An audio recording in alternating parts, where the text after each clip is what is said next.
is Wednesday, we are wizards, and today is a magical day that we call Wizard Wednesday. Channeling in from the Quantum Downs with so much quantum style, this is your cult leader, Elf.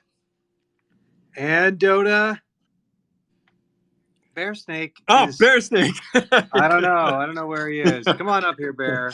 He's well, I'll tell you this. He's driving to San Francisco right now. And in fact, I am in San Francisco. Dotta's in San Francisco. We are actually all sort of in transit because we came up here to visit our partners Bisonic, who are making the game. Don't worry, everybody. I'm here. Hooray. We were worried, Bear. Wizard Wednesday's safe. Yeah. I thought I was going to be a few minutes late, but I made it right in time. I just got to my hotel room. We have a massive show today. The Runiverse is going exponential. I can't keep up. We've got AI, we've got deepfakes, we've got BlackSands, we've got Runes card game, we've got Bitcoin NFTs, we've got 3D rigs. It's too much, Dotta. How are we going to keep track? It's too much. Well, we better get started. I don't know. Let's just dive right in. Yeah, where do I even start? Let's start with the 3D rigs. So I distributed, I don't know, like 10 or 12 of them last was it yesterday? I don't even know when it was. It was a few days ago. And we're already seeing awesome results. And when I say I delivered them, it was with a lot of help from Frog Eater and Molly, the 3D team at Magic Machine. And we're already seeing so much awesome stuff. Magus Wazir, Night Owl Birdman, Cheddar Bob, Tabitha. You all have been making great things. And I'm really glad to see it because it's really serving as an excellent test period. I'm already seeing a lot of like terrible mistakes that we need to fix. Cheddar Bob's black robe, for example, clear issues with that. Tabitha, your renders are way too shiny. um, so there's definitely a lot of things that we want to fix, but regardless, I'm just seeing such great stuff out of it. I could go on, but I just wanted to pause in case anybody wanted to interject.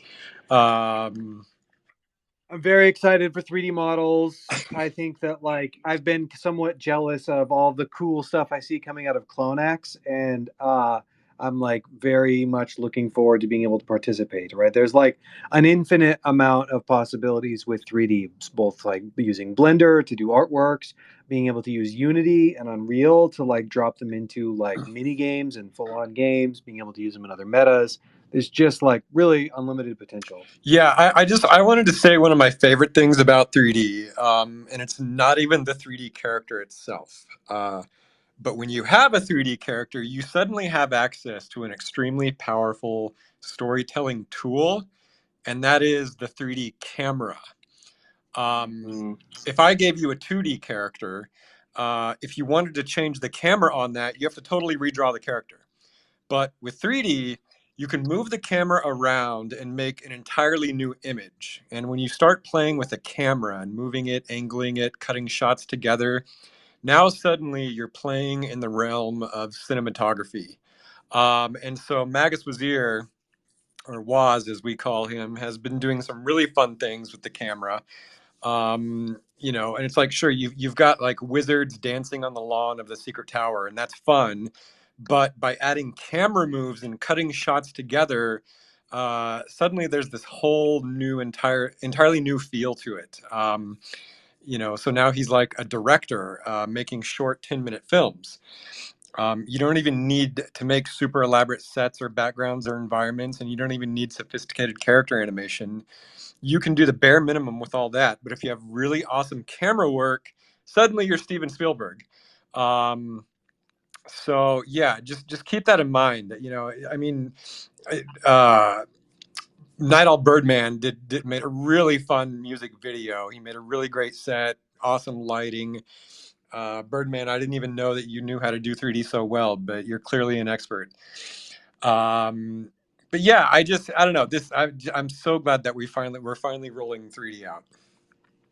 I also am very curious to have more educational material on how to use 3D, because I do think that it is somewhat daunting, right? You know, we can throw it into Mixamo and do some basic animations there, but like I would love if our team or someone could put together, like, let's say like a Blender preset lit scene, right? Where like even just getting the basics of like, here is some lighting that doesn't look terrible would be incredibly like useful.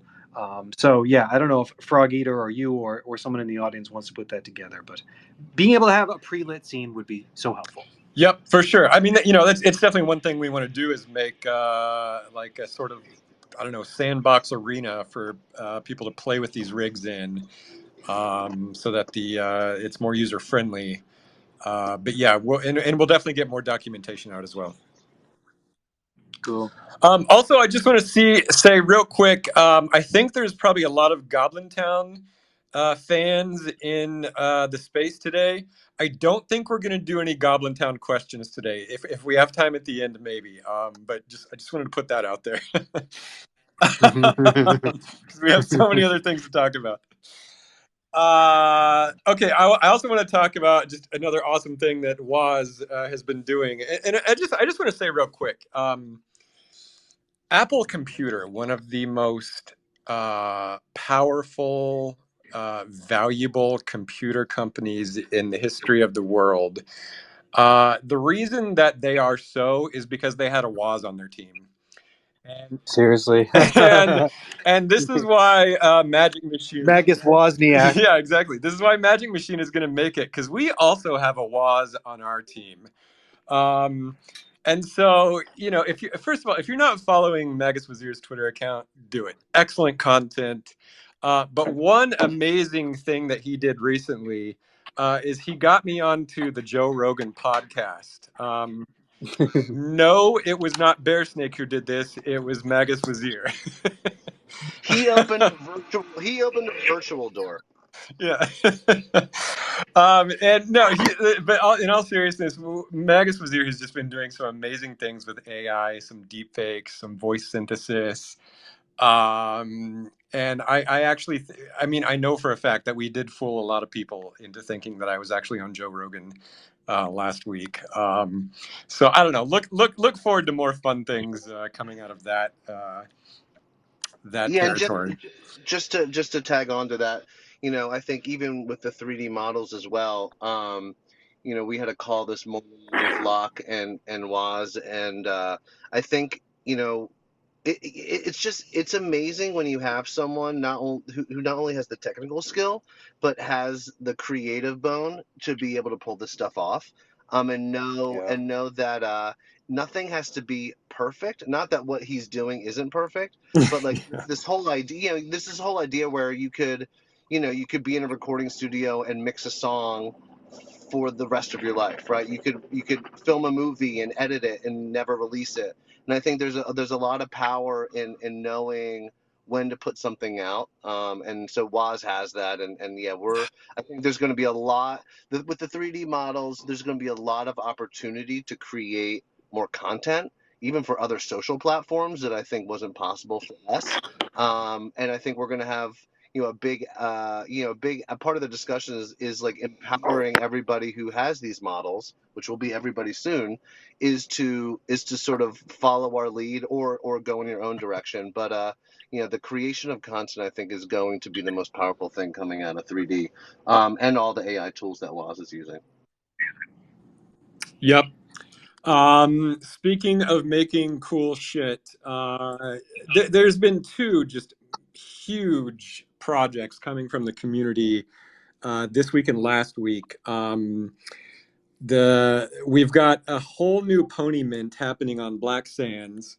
And then also the Runes trading card game just really took the community by storm last week. If GiveaHoot, if you're here and you want to come up and talk about it, please do. And then Legatus, if you want to talk about BlackSands also. Oh, I think this is GiveaHoot. Runes TCG. You blew our minds last week. I could go on and on and on about how much I loved every detail and component, but let me give the floor to you for a minute. How did you pull off such an amazing project? Hey, sorry, I cut out for a second. Are you referring to Runes or Blegatus? Runes TCG. Tell us why it's so freaking awesome.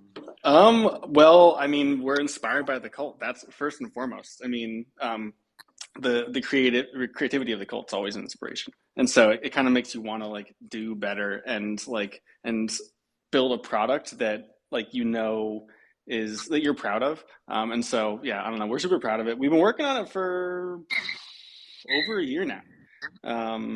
And obviously got the DAO funding in the middle of last year, and that kind of enabled all of this. But yeah, seriously, first and foremost, I mean, the cult, Leo, the dev partner, and I put a lot of time and effort into it, but every single step along the way, there was a cult member helping us, whether it was from lore writing or beta testing or alpha testing or obviously all of the artists that we commissioned for the core set. A lot of them were from the cult. A few were from outside the cult, which is super fun to kind of get them involved and get them involved with a cult project. And from what I could tell, all the artists really loved just like the world building aspect of runes. I think there were a few times when artists talked about how sometimes typically commissions can kind of be more like, here's what I want.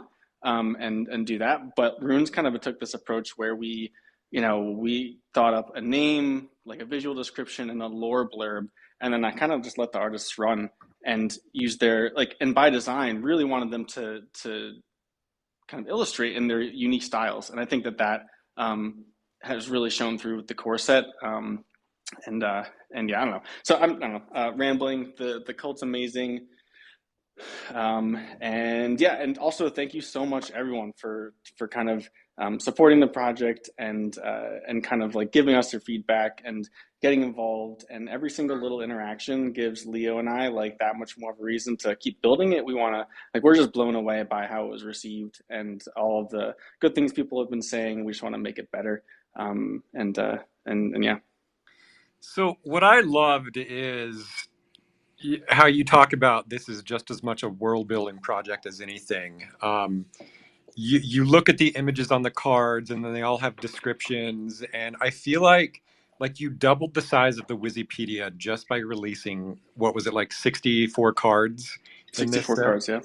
Mm-hmm. Yeah, it's incredible. Like the Runiverse just took a huge leap forward in its build, and I also just really love how you got, I think you told me 7 different artists from the community involved in making the artwork? Yeah, so 7 different artists. I'm pretty sure 2 of them had never done artwork before for the Wizards. One of Bread's friends, who's remaining anonymous, has been going by Coco Pelli. That's the artist that did the Runeball Captain, the Astral Snail, the Abominable Snow Mimic. Is just seriously so freaking good. Oh my god. Every the Kobold Attorney, like they did all those cards, they're so good. And then BKK Bros, who is kind of adjacent to Wizards, he's actually really good friends with MT, who does Turf and is a wizard. And then I think DKBBQ has I also referred, like when way back when I was sourcing artists for this thing, I kind of asked around, and DKBBQ was like, dude, BKK Bros is like the best pixel artist in the biz, and so reached out to him. Super nice. And so those 2 artists had never done work for the cult, and now they did, and now and so they're part of the Runiverse. Fantastic. It's what's fun is, like, I remember when I was a kid and I used to play Magic cards, I always loved the artwork, and I loved how they had a ton of different artists contributing artwork to the set, and that's how I learned about a lot of new fantasy artists, just through Magic. And so Runes TCG had that same dynamic. Yes, and I love that you called it out, because one thing that I thought that there are a bunch of different ways that I thought Runes could be a success, and one of them was simply giving people a reason to look at art. Like, and what you said is exactly my experience with Magic, where I'm like I don't know what the side of the brain is for like math, but I'm like a very math side of the brain person. Well, growing up, I don't know, like art never, I didn't listen to a ton of music, this and that. I love strategy games, I love numbers, and so I played so much Magic growing up. And one thing I realized over my lifetime is that playing Magic was fun and stimulating from a strategy perspective, but little did I know that I was just staring at art.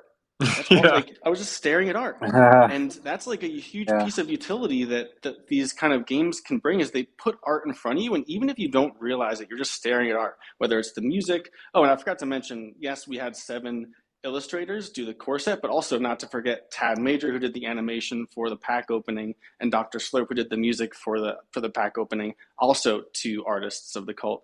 And I was like, Runes is a success if it gives people another reason to look at art and experience art. I'm glad you mentioned the pack opening thing. It's like Dotta always says, he wants to capture the joy of like cracking open a pack of Magic cards. And I remember like I bought like 5 packs, and I thought it was just going to be like a very bland UI opening it up. I don't know why I thought that, but that's what I did. And then I remember clicking the open button, and holy shit, it was pure magic. The music, the animation, like I had the biggest grin on my face through the whole thing. It was so good. I want to echo that. Yeah, we always do talk about trying to replicate the joy of opening a pack of Magic cards, and truly, you really did.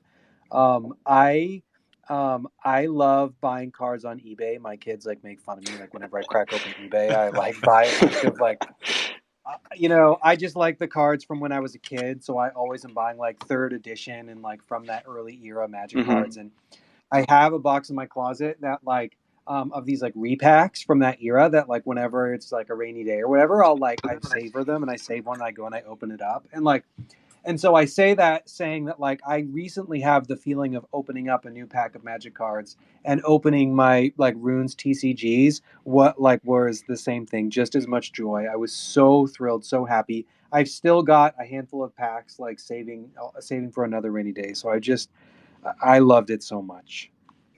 Amazing. Yep. Yeah, I'm so glad you loved it. That was, I mean, obviously, it's inspired by the cult, wanting to kind of replicate all of the experiences that people have kind of been building and kind of hit, I don't know, super high standard for things that are built within the cult. And I was talking to Leo, and we talked about packs, and I was like, dude, like we could just do a simple bland mint, but like, what if like we actually opened the pack? And we're just like, yeah, of course, why not? We're gonna definitely do that. So yeah, definitely huge shout out to Tad Major and Dr. Slurp for that, and also Oz for the card art, for the pack art. I mean, the packs look amazing, and then Tad animating the packs, turning them around, blowing them up, having the runes come around in a circle. It was just, yeah, it's so much fun. How many cards are there? How many cards are there? 64 cards, and each card has 2 versions of the art, both a standard and alternative version of the art, which is a little more rare, kind of like a shiny card. So 64 cards, but 128 unique pieces of art. I'm going to ask the question that everybody's wondering: why not add 5 more cards?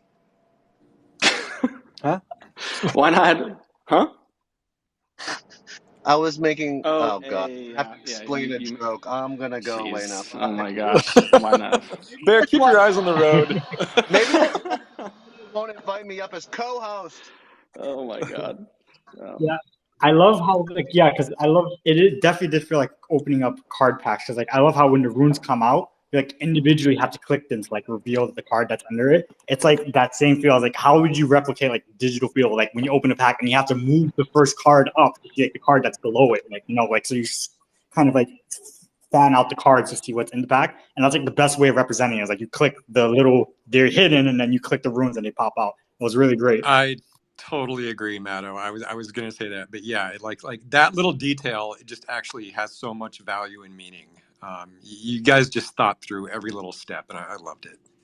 Yeah, and also again, I don't know. I wanted to highlight also huge part of the production of the core set was obviously thinking about these creatures and these people that would live in the Runiverse and exist in the Runiverse. And a huge part of how we had 64 unique creatures is the book of lore, and just the cult members in general. Everyone was super willing to contribute ideas and help.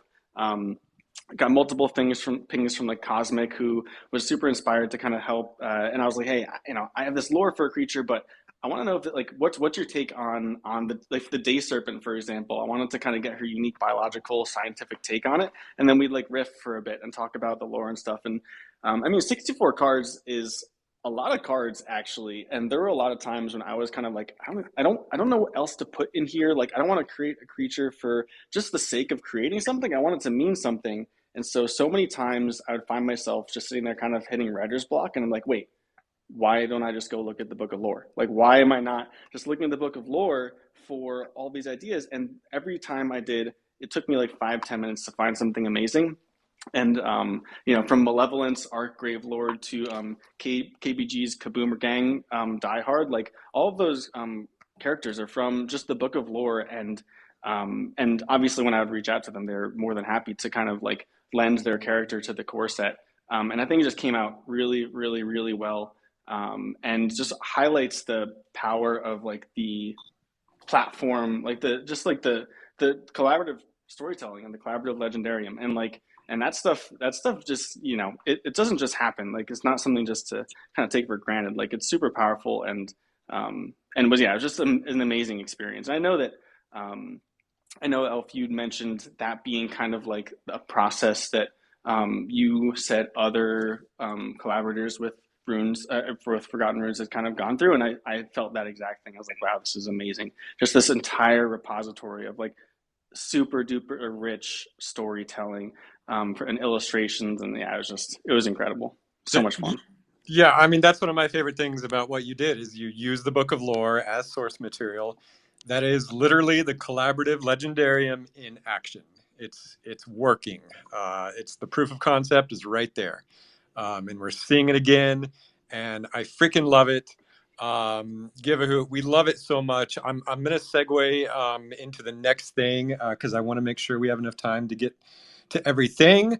But so one thing that I've been thinking about recently is this sort of horizontal playing field that we're trying to build between Magic Machine and the cult, and that two-way horizontal playing field. It has many different components to it. There's the value share, the creativity, the development, the world build.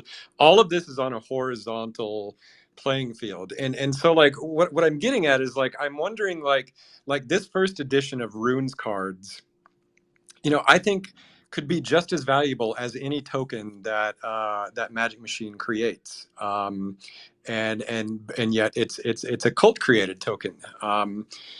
Another place that I'm potentially seeing this is in the TheBlackSand project that's currently, I believe it's minting today. And so, this is started from the ponies that Magic Machine distributed in Christmas, I believe, of 2022, maybe 2021. 2021.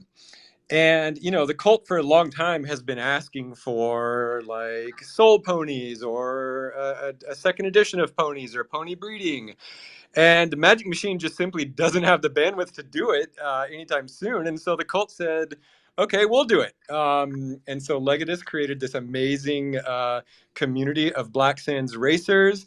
And now the community is building entirely new mounts. And by the way, I contributed one as well. Mine is probably the least impressive of all the ones that I've seen.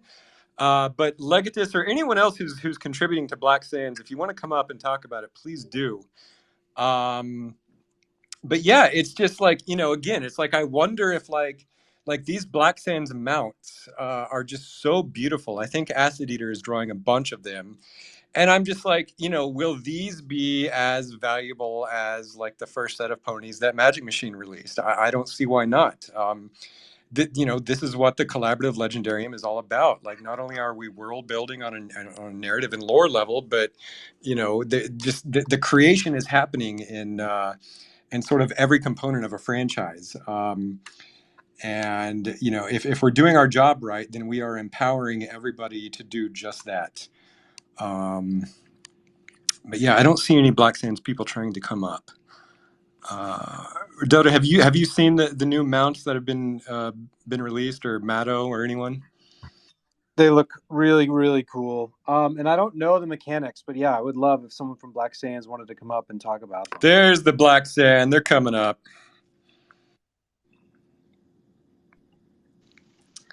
And hello, BlackSands. Hey, Elf, hi everybody. Negatos here. Hey. Thank you so much for letting me up. Yeah. Tell us what's going on. Yeah, so fantastic day. Today is our mint. The mounts are out. The adventure has begun. It's the day where finally we show you guys what the more than 10 artists from the cult have worked on in the past months or so. And finally we give everyone a chance to join the races. This is only the start of a long journey, so we're excited to do this together, and I can't wait for everyone to see the art that Acid has been creating for all the mecha ponies, all the art that has been created for the one-on-ones from the other artists. I would also encourage any of them to come up and share the story of their own one-on-ones without revealing too much. And for now, I leave it at that, meaning saying our mint is live. We have a new website where you can learn all about our story, all about the story of the races, and where there's going to be much more of the races coming. Leave it at that. I'm unfortunately jumping between meetings at work to make some time for us, and can't wait for what's to come. That's great. That's great. Mr. Brown, did you want to say something about BlackSands or anything else? I was going to jump up if Legatus wasn't speaking, but he did a great job. Okay, awesome. Mester, did you make any mounts for this new collection? I feel very blessed to have the opportunity to have created a mofo, the Periton. Okay. Awesome. Looks like Bill is coming up. Hello, Bill. Hi, everyone. Hey. Acid's here too. Hey, yeah, Acid. I just want to say we've been working really hard for like the last month to put everything together on the BlackSand. It's been a lot of fun. We've built a bot to make the dice rolls a lot easier for everyone. We'll be launching the stables, so you'll be able to go and look at your ponies, like abilities and treats and your treat rolls. And then also, I think we've got plans for future development, and that kind of overlaps with what I was going to do for babies. And since it's wintertime, Acid and I are just hanging out inside, making art and doing code. So hope to bring you guys some really fun stuff really soon. Acid has just been doing an amazing job on these mounts. They're seriously blowing my mind. They're better than the ones that I made. Like I feel like Acid is doing my style better than I do my style. You've created a meta, Elf. It's great. Okay. Great. No, but and then I also want to give a shout out to Delta Mouse, who's been doing a lot of the lore behind all of these mounts, right? Yeah, that's been cool. And Shadow's illustrations, and then Leif has done like the music, and then Magus Wazir helped with the AI narration or something. Amazing project. Yeah, team effort. Like there's so many people involved doing so many different things. It's truly amazing what Legatus has managed to put together. And I just want to say, like, Legatus is such a good project manager. He just follows through, and he circles back, and he just gets in touch with everyone, and he's just coming up with new ideas and bouncing ideas off of people's heads. It has been truly a privilege to be building by his side. It's really amazing what everyone in the cult wants to do and wants to build, and I'm just here for it. This is the culture we're here for. Love it. Love it Yeah. so much. And I Go think ahead, that's Greg. something to call out is like, and sorry, I'm in and out. If you guys, hopefully you guys can hear me. I'm driving. Something that I see in a lot of other discords, which I'm spending a lot more time in them, is just like there's a lot of ideas, but there's very little action. And I think it's exactly because of that, Bill. It's like there's ideas, but then there's like the drive to actually get it done. And I think that comes from like we're all sort of pushing each other to like do our own part in a way that like plays to our skill set. And it's just it's just so beautiful. It's all just working. It's all just working, and I love it. We are putting our runes on our doors. That is right, and that is an excellent segment to this next piece that I want to do. I think I want to talk about this for the next 30 minutes because it's actually huge and it's actually kind of controversial. And if you've noticed, our good friend Niski is joining us. Niski is staying up way past his bedtime just to talk about this. So Niski, welcome to Wizard Wednesday. I wonder if Niski can even hear me. Oh, there he is. Hello. How is everybody? Hey, Niski. Good. What's up, Niski? Hello. What time is it there, Niski? What time is it? Oh, it's well, with small kids it feels late, but it's only like 10. Okay. Well, it's good to have you, bud. Yeah. So okay. So yeah, we're going to talk about the thing that has taken the community by storm. And when I say the community, I mean the crypto community at large. And of course, I'm talking about Bitcoin, NFTs, aka Ordinals. This was Forgotten Rune's chance to leave their mark on a brand new world, an old chain, but a new world. I want to talk about the lore of the ordinals that we inscribed. I want to talk about the technical. I want to talk about the community. But I'm just going to put this out there right off the bat. Dotta and Niski have already sort of established themselves as like thought leaders in this space. So I'm just going to stop right here. Dotta or Niski, do you guys want to jump in? Sure. Well, I could talk quite a lot. Niski, I don't know if there's anything you want to open with. No, it's just been a very exciting few days. I guess we're both quite excited and giddy about it. So yeah, you start. Niski, let's give you the floor because you don't get to come to Wizard Wednesday that often. Maybe you could talk about a little bit about what you think is like most interesting or important, or like why you are also into Bitcoin NFTs as I am. Yeah, tell us why this is such a big deal and why we should care. Actually. Yeah, I mean, I think there's several things. I think one is obviously Bitcoin is like the original blockchain, right? So like everyone's excited about that. I think like trying to do NFTs on Bitcoin kind of seems weird, and now it's possible, and I think that's super exciting. And yeah, I think it's just also the excitement is also there because the tech is so like far behind. So even basics like how do you get wallets set up? Like everyone's struggling to get a wallet. No one knows how to trade these things. Everything's done OTC with like shady characters on Discord. It's like kind of the early days of crypto where like, you have to like figure out who you trust very quickly and form like relationships and, join random Discords and, all of that stuff. So I think there's like an element of like, how do you kind of figure all this stuff out as quickly as you can? But then separately, I think the whole like, the fact that like Bitcoin NFTs are so different in that you're kind of inscribing them on the actual like Bitcoins themselves, because obviously they don't have like smart contracts. Like I think from like a lore and like the whole kind of interesting digital artifacts perspective, that's really cool as well. So yeah, let's like, I mean in the normal like NFT world we have like traits and things like to figure out rarities, but now suddenly you have this concept of like, well, there's like a global index or like a global like number for when you have minted a specific Bitcoin NFT. So that like plays into rarity. It's like a first mint more important than like a later mint in the global order. But also like which Satoshi did you mint it on? Because if you minted it on a Satoshi that itself is rare, then that's like a thing. So anyways, yeah, I could like go on about this whole thing. But yeah, it's been fun and interesting.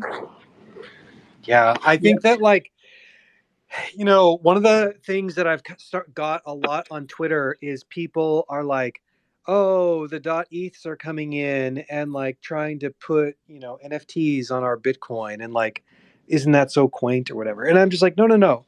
Like I am a Bitcoin person, right? So like I mined Bitcoin years and years and years ago. Like I love Bitcoin. Literally the reason why I got into Bitcoin was because I was trying to build a software system for micropayments, like a system where you could basically do micropayments on Bitcoin to pay people for open source software. Like I think that the open source software community has like a real issue in terms of like getting paid for people who write the code. And I was starting to work on some tools for that. And someone pointed out to me, they said, "Oh, have you looked at Ethereum? Because I think that the smart contracts would be a lot better fit for what you're trying to do."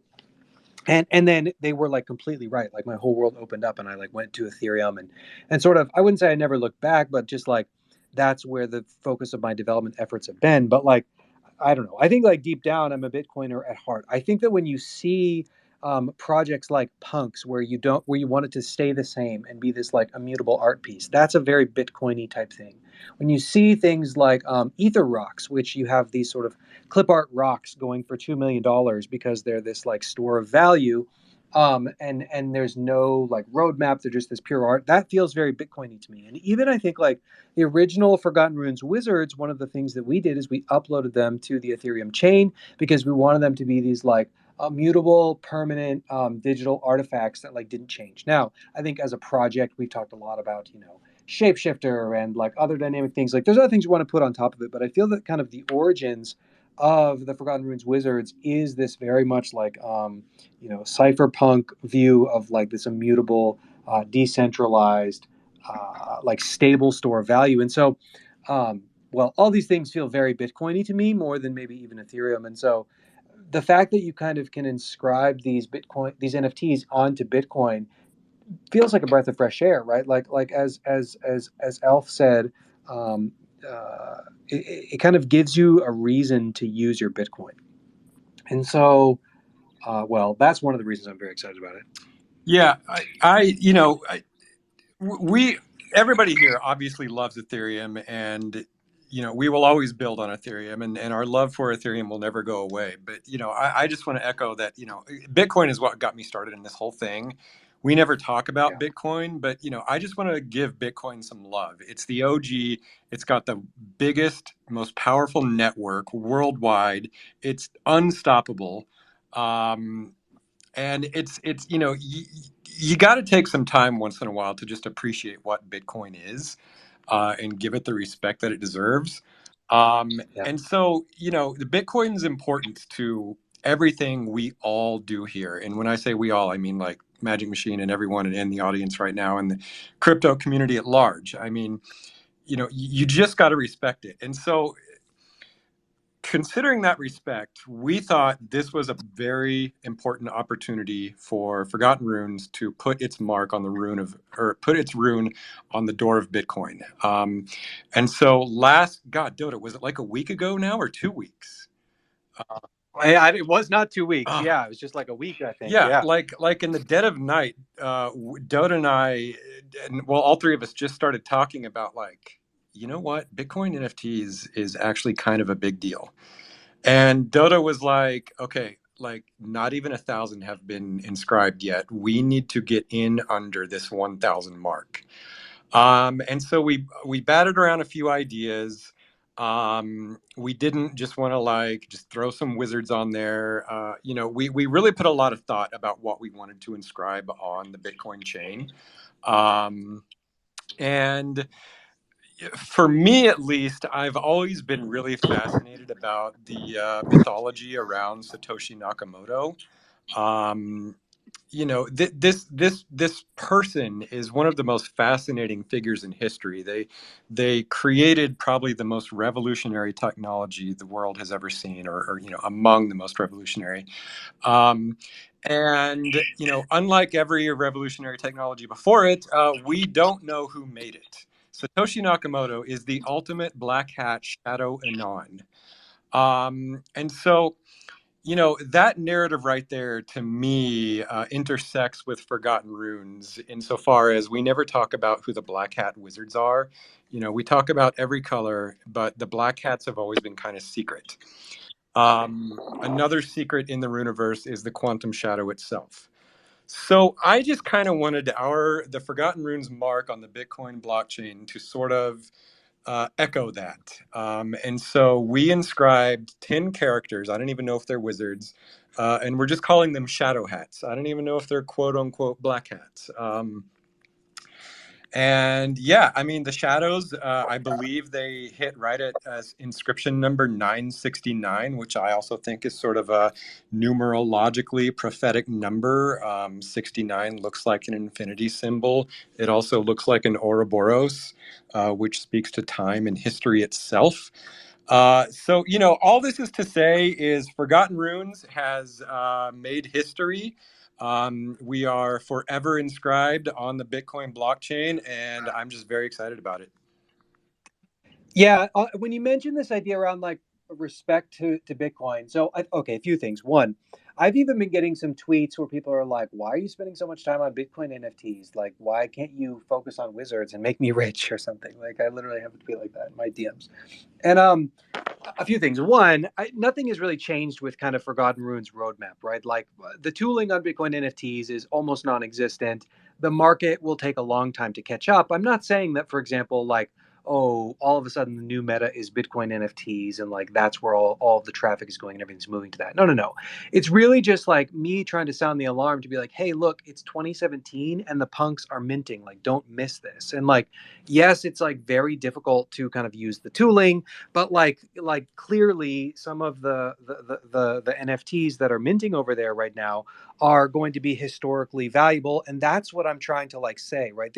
These first 1,000 or these first 10,000 NFTs are only going to happen once, and so you know, all of the same things around like Goblin Town, the show, the comic book, like the Runiverse game. These are all still happening. It's all still happening on ETH. We're not moving the wizards to Bitcoin or any of that.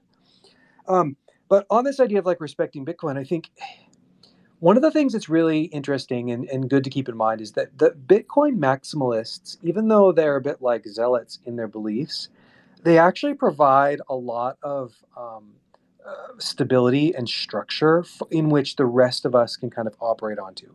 Like the amount of value that is kind of anchored in the system by people that believe in Bitcoin only is massive, and that actually sets the waterline for all the rest of us. You know, I think this applies more generally. That sort of like part of the wisdom in respecting your elders comes from this idea that like that your elders in their conservatism provide this like this foundation that you don't even realize that you're standing on, and then that allows you to kind of like act out and create new art and destroy, because like you always know that you can go home and there's like, you know, a warm bed and a warm meal for you. And so I think that like yeah, even, there's so much tribalism of like ETH versus Bitcoiners, and there's plenty of Bitcoiners who are, you know, don't like me talking about ordinals or whatever, but I think that like there's a lot of wisdom in kind of like recognizing that sort of like believing in Bitcoin is the one true coin actually underpins a lot of even what we do on Ethereum. So,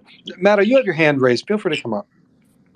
Yeah, I was just gonna say that like I completely love like everything that's been going on with it. Like you, like I've been like I was into Bitcoin long ago, and then like, you know, I kind of like, you know, moved on to Ethereum because there's like, you know, development is very slow over there. Everyone like just likes the fact that like Bitcoin doesn't really like make any huge moves to like build on top of it. Like there's like a huge like, you know, there's like the Bitcoin maxi and ETH maxi tribalism and stuff, and a big part of that is like, you know, they're like, no, Bitcoin is perfect. It's like almost like dogma. And they have like kind of like the idea of like Satoshi Nakomoto being like second coming of Christ or whatever. It's like, you know, this is Satoshi's vision. Like Bitcoin is just cash. Nothing's doing use for it. And it's like, I think a lot of them don't realize like this is driving a lot of developer attention to like Bitcoin. Like there's a lot of devs who are like looking at Bitcoin as like, hey, like this is the first cool thing to happen to Bitcoin in like forever. And like they're looking at like somebody pointed out to you that there was a GitHub issue that was raised for like potential for like partially signed transaction on Bitcoin, so you can have like a trustless way to like trade these, because right now there's just no trustless way of it. Right. And it's like that's awesome. Like I think that's awesome that like anybody's even paying attention to that, and like that would expedite like the development of those kinds of things when like nobody would really care before. Because like, why would you care about like, you know, sending sending specific sats or anything? Like, it was just like, you would just like trade over the counter with like whoever you're doing it, right? This gives it a reason. And I want just one really quick. I was gonna say like on the idea of like the immutability of it and stuff. I love how like literally everything is on chain. And surprisingly, it's cheaper uploading stuff on Bitcoin than ETH, which I was completely taken aback by. So like that's why like it's really cool. And like this is almost like, I feel as if this is like the best way to explain it to people is like, because a lot of people are confused because everyone's throwing around like, you know, it's NFTs on Bitcoin, but they're not really. But it's the closest analog. I think the best way of saying is like this is almost like digital cave painting. Like if you think about like anthropologists like 100, 200 years later in the future, like this will be the first inscription. This is like the entrance of the cave, the digital cave. And like these are the first cave paintings that we're going to see. And you're going to go deeper. There's going to be more cave paintings. But like this is what you're going to first see when you come into the cave. That's why it has historical relevance. Yeah. And everyone should know that over kind of the weekend, the week I was in the DMs with Elf and Bear and Niski, and I was also in the DMs a lot with Mado and Sweetbread, who have inscribed a number of early and historic and important NFTs or ordinals of their own. I mean, I love Sweetbread's art in any context, but some of these early ordinals that we inscribed in the first 10K are just absolute grails. And so we've tweeted about some of them. Maybe I'll even share some of the tweets up here. But yeah, Sweetbread, of course, was another person who saw this as just like, this is important. I have to be there. I have to put my mark. And the results are just stunning. Sorry. I was going to say runes, but go ahead, Bear. No, well, first of all, Mado, I love that cave comparison because it really does feel such a good way to put it. But something I just wanted to point out, and I know that we already know this, but you know, I'm probably the newest to crypto out of I am the newest to crypto out of the three of us, and I come from a world where if you find something special, you keep it to yourself, and knowledge is power, and you're very sort of caging about it. And so, you know, it still is so beautiful to me that when someone like Dotta and Niski has the ability to build something, their first inclination is to share it with other people. And I know that this is probably a theme that's common amongst crypto, but I'm just so happy to. I just think it's such a great aspect of the world that we're in. So thank you, Dotta, for sharing. Yeah, of course. Runes, did you have a comment?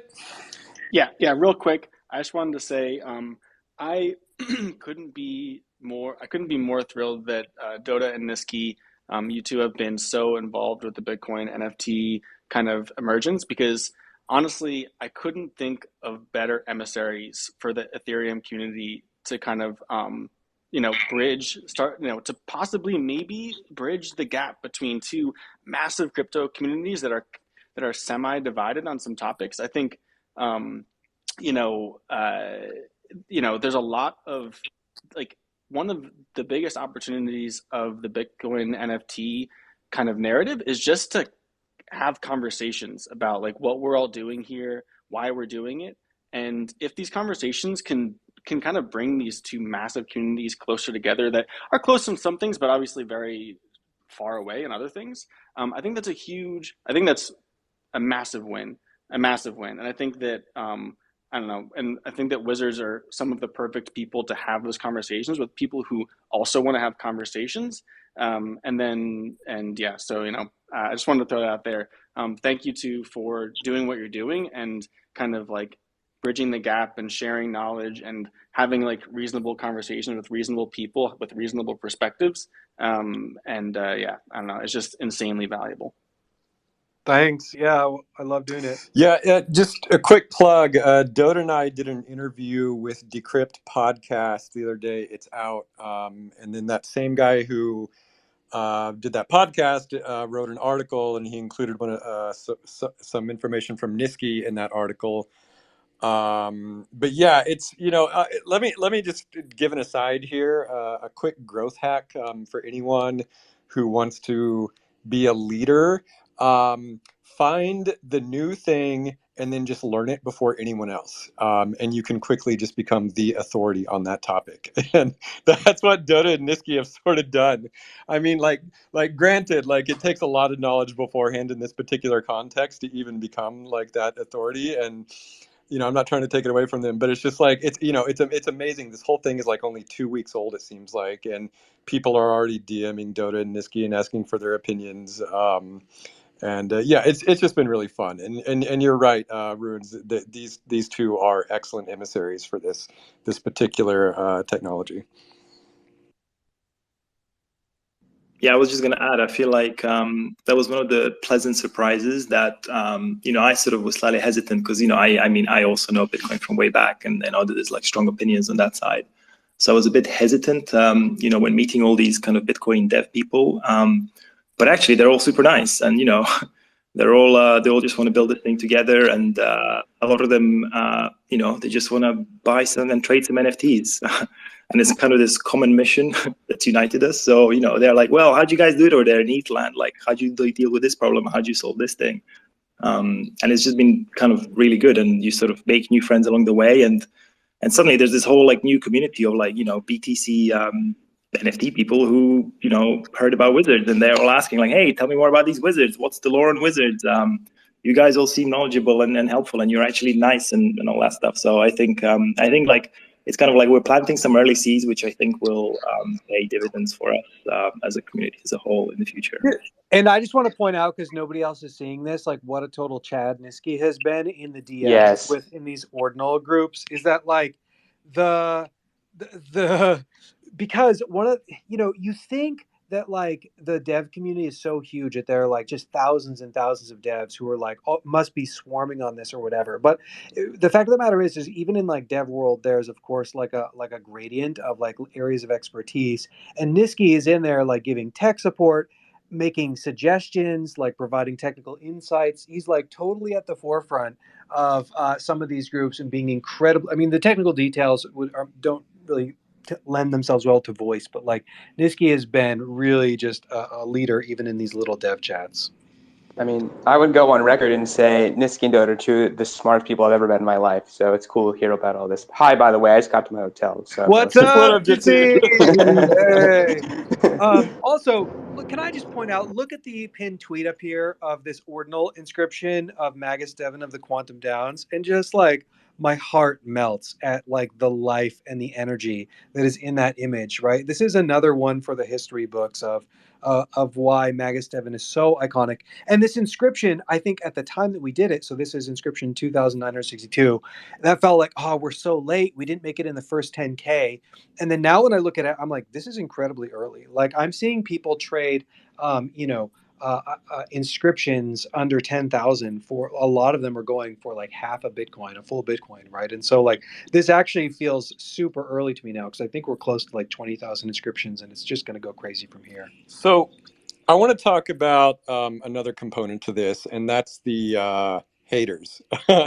I saw a few people, even in our cult, seeming to express a dislike for Bitcoin NFTs. I won't say any names, and maybe they've changed their minds since then. But if there's anyone out there who thinks Bitcoin NFTs is a bad idea, you're totally welcome to come up and say or make the argument, and we'll be nice, I promise. But like Dotta or Niski, have you guys heard any good arguments against Bitcoin NFTs?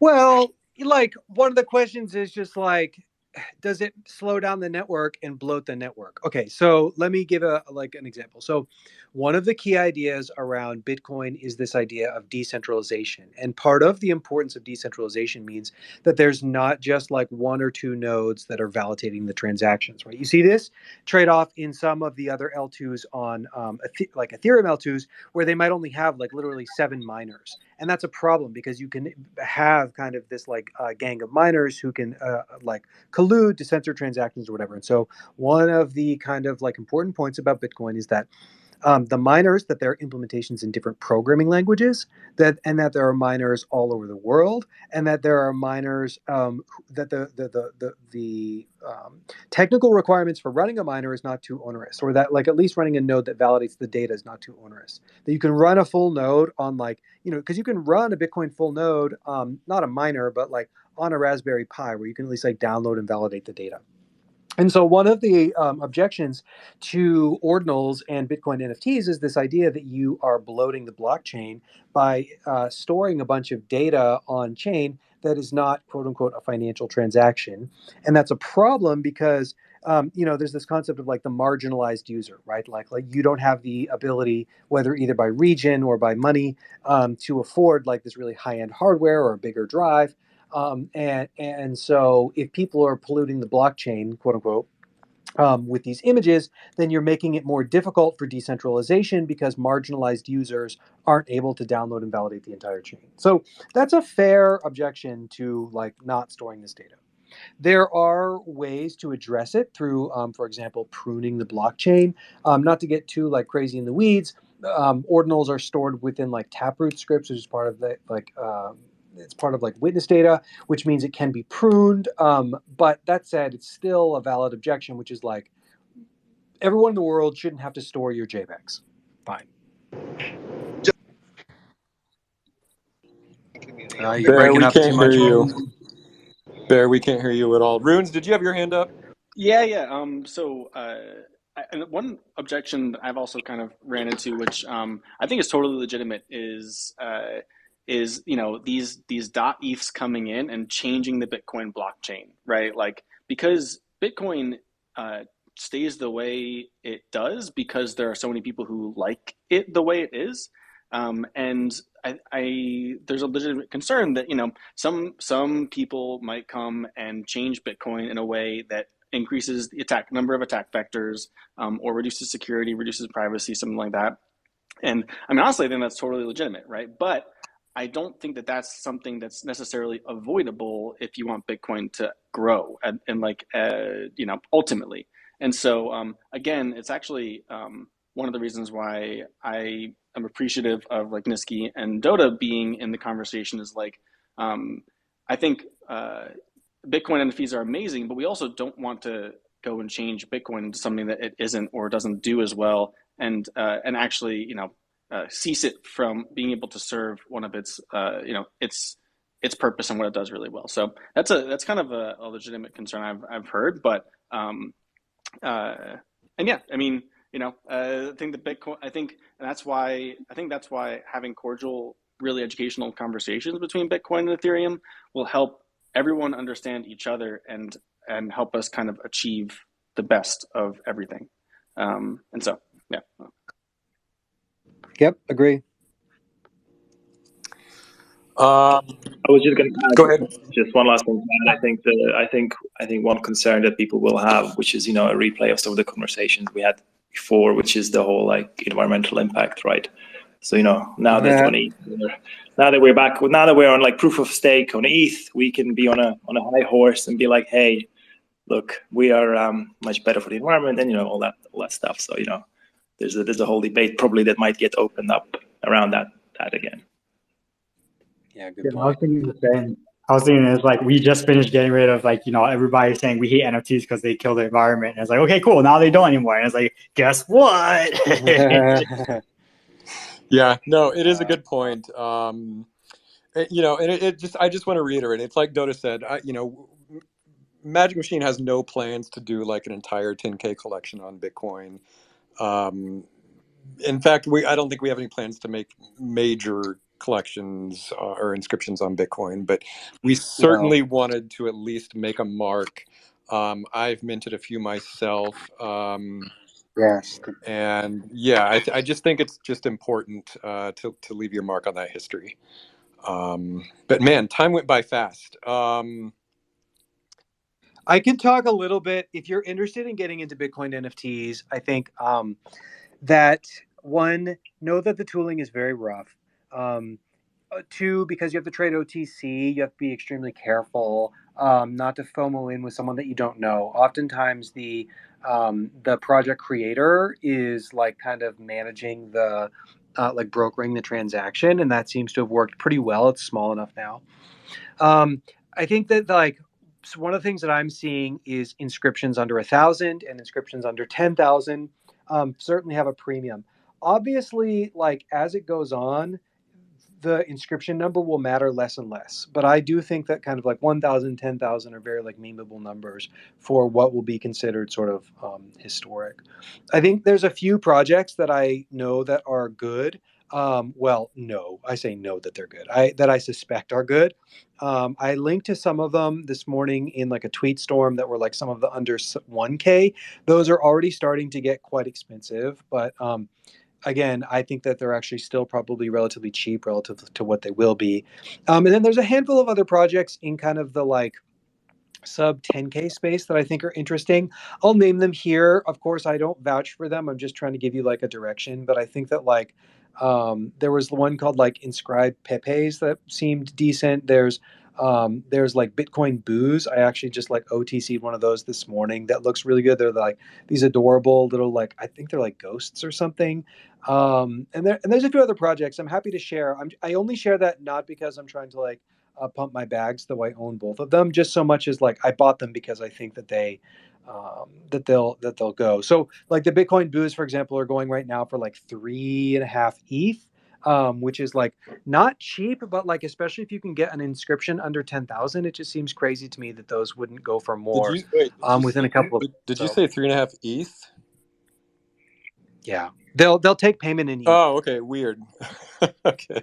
Well, because like a lot of people have more like liquid ETH than Bitcoin who are like coming over. Yeah, so like that's like 0.2. Sure. Although that said, there's way more liquidity in the Bitcoin ecosystem, which like well, I think the market cap is way higher.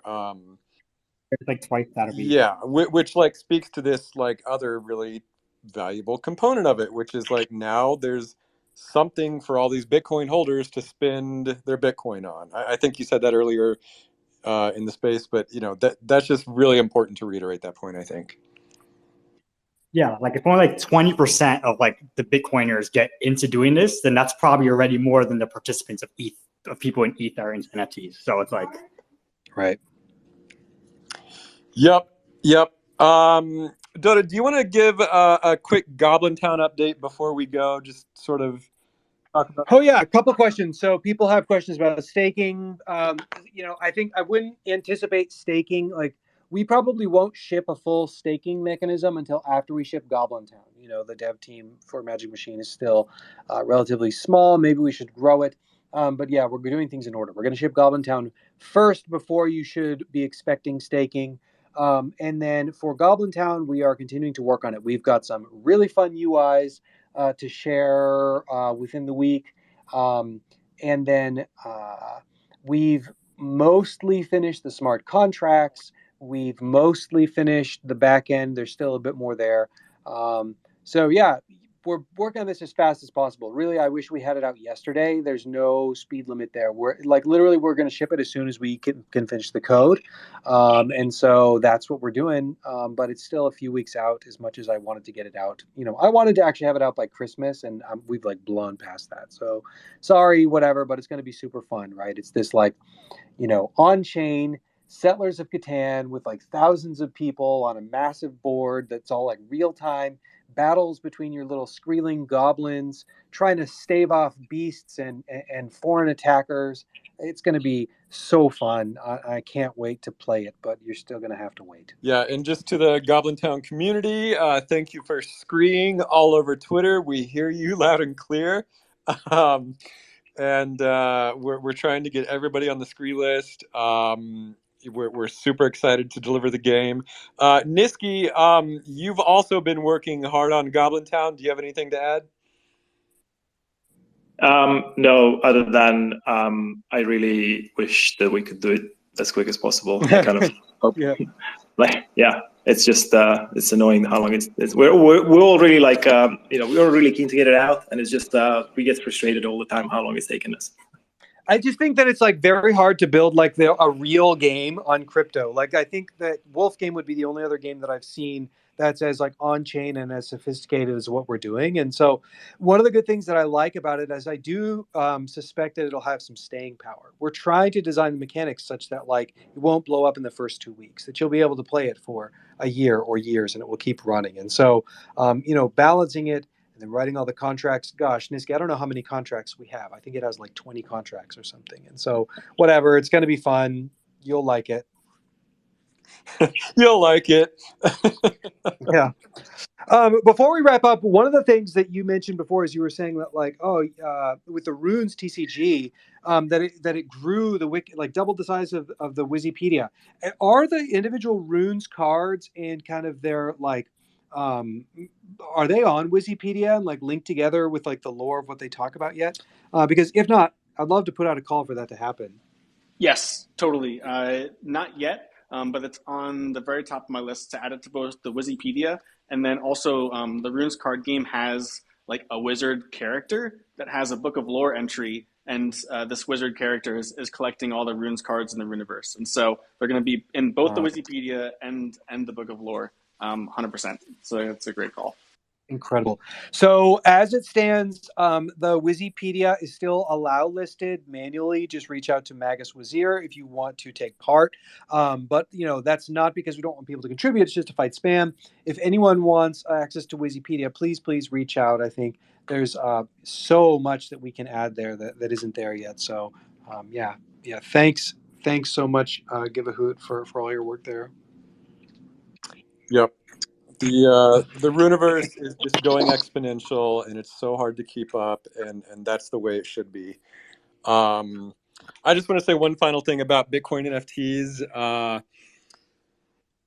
Part of what Forgotten Runes is about is exploring the intersection between technology and spirituality, the intersection between the magic and the machine, the intersection between the brain and the heart, and I think Bitcoin forever has just been stuck as a machine. It's been stuck in the brain. It's just been nothing but a technology that can be tracked on a spreadsheet. And I think, Bitcoin is considered to be sort of a religion by a lot of people.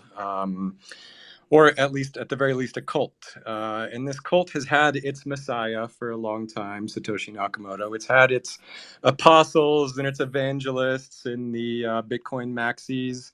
And, just like any good religion, that is not enough to make it go global and touch the hearts of the masses. The church very early on discovered that they needed to start and end every mass with a choir.